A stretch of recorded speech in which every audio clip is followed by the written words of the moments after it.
नमस्ते साथीहरू, म हजुरलाई चाहिँ आज एउटा राम्रो भिडियो बनाएर देखाउन गइरहेको छु। यो भिडियो चाहिँ सबै साथीहरूको लागि चाहिँ एकदम राम्रो लाग्नेछ भन्ने पूर्ण आशावादी छु। यो भिडियो चाहिँ मैले मेन बनाउनुको उद्देश्य चाहिँ के हो भन्दा चाहिँ हाम्रो नेपालको गुल्मी जिल्ला शान्तिपुर अवस्थित एउटा झरना छ। त्यो झरनामा धेरै चिजहरू छ। त्यो झरनामा फोटो बनाएर प्रोफाइलमा हाल्ने मान्छेहरू त मैले धेरै देखिसकेको थिएँ, तर चाहिँ शान्तिपुर बजारदेखि झरनासम्मको भ्युज एकदम धेरै राम्रो छ। तर त्यो भ्युजहरू चाहिँ मैले कतै पनि भेटिरहेको थिइनँ। त्यही भएर मैले एउटा सानो भिडियो बनाएर हामीले आफ्नै ठाउँमा भएको चाहिँ यो भ्युजहरूलाई चाहिँ अलिकति बाहिरसम्म पुर्याइदिउँ, अलिकति टाढासम्म सबै साथीहरूले हेर्नु होला भन्ने उद्देश्यले चाहिँ मैले यो भिडियो बनाउन गइरहेको छु। हामी शान्तिपुर बजारदेखि झरनासम्म पुग्नलाई चाहिँ धेरै टाइम लागेको थिएन।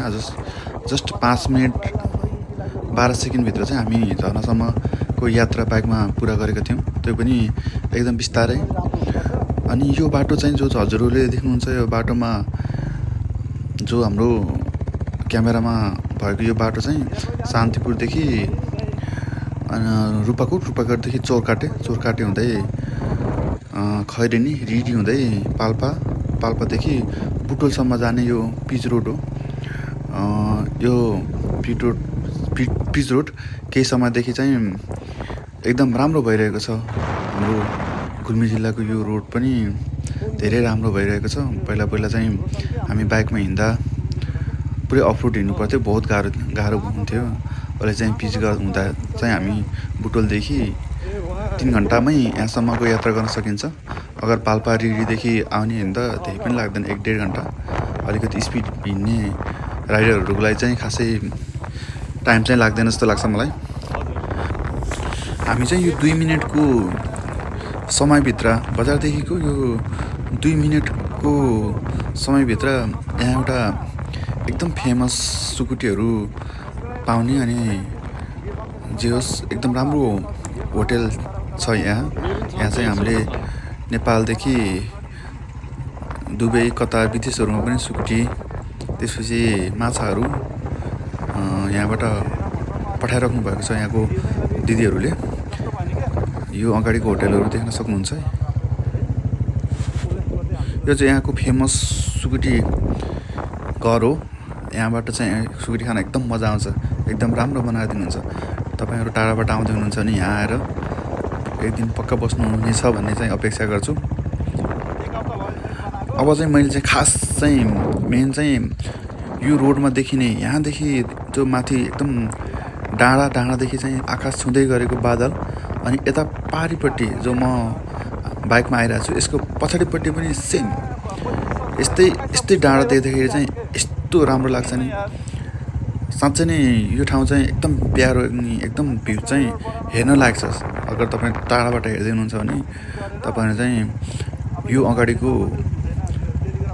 जो डाँडा छ, अलिकति मेरो क्यामेरामा अलिकति राम्रो आइरहेको छैन, तर यो अगाडिको डाँडादेखि यता माथिपट्टिको पछाडिपट्टिको डाँडा हेर्नु भने यति राम्रो लाग्छ नि, साँच्चै नै स्वर्ग जस्तै लाग्छ। मेरो दाहिने साइडबाट तपाईँहरूले माथि डाँडामा हेर्नुभयो भने चाहिँ यहाँ शान्तिपुर गुल्मी जिल्लामा अवस्थित शान्तिपुरको टिम्रो लेक भन्ने चाहिँ यहाँबाट देख्न सकिन्छ। त्यो चाहिँ यसको दाहिनेपट्टिको माथि डाँडामा पुगिन्छ। तपाईँहरू गुल्मी शान्तिपुरमा आउनुभयो भने त्यहाँ पनि जानु होला भन्ने आग्रह गर्न चाहन्छु। शान्तिपुरदेखि धेरै लाग्दैन, 30 मिनट जति लाग्छ होला सायद। अब चाहिँ हामी झरनाको नजिक पुग्न लागिसकेका छौँ।